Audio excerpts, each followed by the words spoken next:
고조선 서쪽 땅은 왜 갑자기 밀렸을까요? 답은 단순한 패배보다 더 불편한데요. 기록의 빈틈부터 차근차근 따라가 보죠. 오늘의 중심 인물은 연나라 장수 진계예요. 그는 동쪽 변경을 흔든 인물로 남았죠. 하지만 진계 기록은 대부분 연쪽 시선이에요.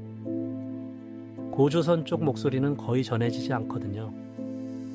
그래서 먼저 남은 기록부터 나눠봐야 해요. 하나는 진계가 동호를 쳤다는 이야기예요. 다른 하나는 조선의 서쪽 상실입니다. 질문은 이것입니다. 땅을 뺏겼다는 말일까요? 아니면 세력권이 뒤로 밀렸다는 뜻일까요? 기록은 숫자를 주지만 지도를 주진 않아요. 그래서 서쪽 땅이라는 말부터 조심해야 해요. 확실한 건 연나라가 동쪽으로 나왔다는 점이죠. 그 이동이 고조선 서쪽을 직접 흔들었고요. 문제는 그 흔들림의 크기가 애매하다는 거예요. 2000리라는 표현도 그대로 믿기 어렵죠. 고대의 리는 시대와 기록마다 달랐거든요. 그래도 큰 후퇴가 있었다는 흐름은 보입니다. 그 후퇴가 요동 방어선을 키웠을 가능성이 커요. 고조선은 완전히 무너진 게 아니었어요. 대신 중심을 더 안전한 쪽으로 옮겼겠죠. 여기서 영토와 중심 이동을 구분해야 해요. 이 구분이 진계 논쟁의 첫 갈림길입니다. 타서에 보이는 진계는 먼저 동호와 얽혀요. 그는 한때 동에 머물렀다고 전해져요. 동호는 그를 믿었고 이 대목이 중요해요. 돌아온 뒤 그는 동호를 크게 쳤다고 해요. 이 승리가 연나라 동진의 문을 열었죠. 진계는 누구였나 기록은 장수로 남겼죠. 그의 힘은 칼보다 변경 경험에서 나왔어요. 동호의 길과 약점을 알고 있었던 셈이죠. 사서의 평가는 영웅담처럼 짧게 지나가요. 하지만 피해를 본 쪽의 기록은 사라졌어요. 그래서 진계는 승자의 얼굴로만 보입니다.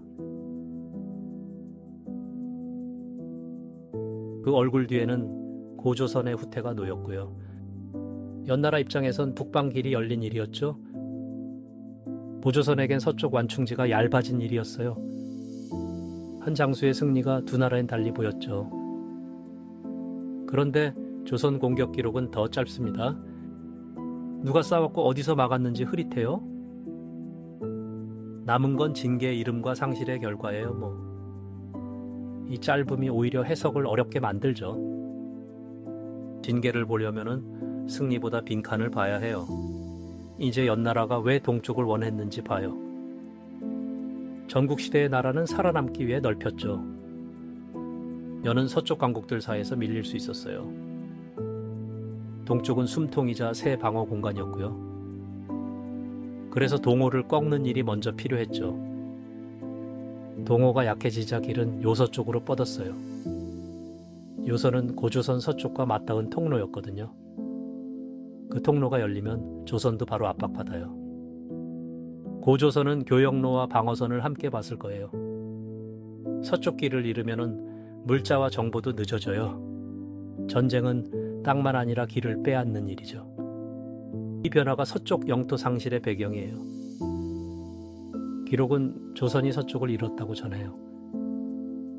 다만 그 경계선은 지금도 논쟁이 남아있죠. 확실한 건 요동의 무게가 커졌다는 점이에요. 반전은 기록이 승리보다 방어선을 남겼다는 점이죠. 여는 새로 얻은 길을 지키려 장성을 세웠어요.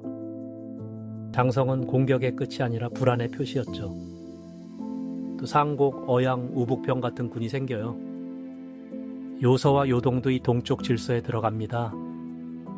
이건 단순한 약탈보다 훨씬 큰 변화예요. 군을 두었다는 거는 이제 세금과 병력이 붙는다는 뜻이죠. 고조선 서쪽엔 새 권력이 눌러앉은 셈이에요. 그래서 후퇴는 하루 싸움으로 끝나지 않았어요. 길, 마을, 방어 거점이 함께 바뀌었겠죠. 이때부터 요동은 완충지이자 전면이 됩니다. 중심 이동도 바로 여기서 설명됩니다. 서쪽이 얇아지면 왕권도 안쪽을 바라봐요. 그 덕분에 고조선은 버티는 방향을 고른 듯해요. 상실 뒤에도 나라가 이어진 사실이 중요하죠. 이제 사건의 흐름을 한번 이어볼게요. 먼저 진계가 동호 내부 사정을 알게 됩니다. 그 다음 연으로 돌아와 그 지식을 무기로 삼죠. 동호가 밀리자연의 동쪽 시야가 넓어져요. 그 시야 끝에 고조선 서쪽이 있었고요. 공격이 어떻게 진행됐는지는 자세히 몰라요. 하지만 결과는 서쪽 구태로 전해집니다. 이때 만번한 같은 지명도 함께 거론돼요. 다만 정확한 위치는 학자마다 견해가 갈려요. 그래서 지도 위에 단정선을 긋긴 어렵습니다. 그럼에도 서쪽 축이 무너진 건 분명해 보여요. 조선은 바로 멸망하지 않고 방식을 바꿨죠. 더 안쪽 거점과 요동 방어가 중요해졌어요. 여기서 중심 이동이라는 말이 나옵니다. 왕과 지배층은 안전한 기반을 다시 잡아야 했죠. 이 선택은 고조선의 끈질김도 보여줘요. 밀렸지만 사라지지 않는 힘이 있었거든요. 다만 그 대가로 서쪽 영향력은 줄어들었어요. 연해 9년은 그 틈을 행정으로 메웠고요. 군사 승리가 행정 지배로 굳어진 순간이에요. 고조선 서쪽 사람들은 새 질서와 마주했겠죠. 이런 변화는 한 세대의 기억으로 남았을 거예요. 하지만 사서에는 그 사람들의 이름이 없어요. 남은 이름은 징계, 남은 결과는 후퇴입니다. 그래서 이 사건은 기록과 침묵을 함께 봐야 해요. 결과는 분명했어요. 고조선은 서쪽을 잃었죠. 하지만 그 이름이 전부의 끝은 아니었어요. 요동방어선은 이후 역사의 무대가 됩니다. 서쪽 완충이 줄며 긴장이 더 가까워졌거든요. 고조선 중심은 더 동쪽, 더 안쪽을 의식했겠죠. 이 움직임은 패배 뒤의 재편으로 볼 수 있어요. 한국 고대사의 힘은 여기서도 드러납니다. 큰 충격 뒤에도 제도와 공동체를 이어갔죠. 그 지속성이 훗날 부왕시대까지 이어져요. 징계 사건은 그래서 단절보다 방향 전환이에요. 연나라는 새 경계를 만들었고 조선은 물러섰죠. 그 물러섬 속에서 요동의 의미가 바뀌었어요.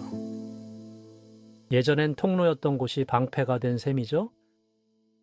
이 변화는 나중 한나라와의 충돌에도 이어져요. 그러니 징계는 한 장수보다 큰 전환점이에요. 사라진 기록은 고조선이 어떻게 막았는지예요. 전투가 있었는지 협상이 있었는지도 흐립니다. 성공한 방어도 실패한 방어도 기록이 짧아요. 확인되는 건 결과뿐, 과정은 거의 빈칸이죠. 이 빈칸 때문에 상실 범위도 논쟁이 됩니다. 어떤 해석은 큰 영토 상실을 강조해요. 다른 해석은 세력권 후퇴를 더 조심히 봐요. 둘 다 기록의 짧음에서 나온 조심스런 답이에요. 그래서 과장도 축소도 모두 피해야 합니다. 분명한 건 연해 동진이 고조선을 압박했다는 점이에요. 또 고조선이 그 뒤에도 계속 버텼다는 점이죠. 이 두 사실 사이가 오늘의 핵심 공간이에요. 그 공간을 보면 요동 방어선이 이해돼요. 그리고 부왕이 마주할 다음 압박도 보입니다. 징계의 빈칸은 다음 편 균열로 이어집니다. 이제 정리해 볼게요. 징계는 연의 칼끝이었어요. 그 칼끝은 동호를 지나 조선 서쪽에 닿았죠. 기록은 그 과정을 길게 설명하지 않습니다. 대신 결과로 서쪽 상실을 남겼어요. 이후 요동은 고조선 방어의 앞줄이 됩니다. 중심 이동은 그 압박에 대한 현실적 답이었고요. 패배만 보면은 고조선의 대응이 보이지 않아요. 버틴 방식까지 봐야 사건이 선명해집니다. 징계는 승리했지만 모든 답을 남기진 않았죠. 그래서 이 사건은 질문으로 오래 남습니다. 다음 편은 부왕 더 큰 압박 앞의 선택이에요. 진나라가 커지면은 고조선의 계산도 달라져요. 연에게 밀린 기억은 다음 판단을 무겁게 했겠죠. 부왕은 숙일지 맞설지의 기로에 섭니다. 그 선택의 그림자는 징계 사건에서 시작됐어요. 역사는 현재를 비추는 거울이라고 하죠. 하지만 거울은 흐린 기록까지 함께 보여줘요. 사실을 나누고 빈칸은 빈칸으로 남겨야 해요. 그때 옳고 그름을 스스로 판단할 수 있죠. 그 질문이 우리가 역사를 보는 이유겠죠.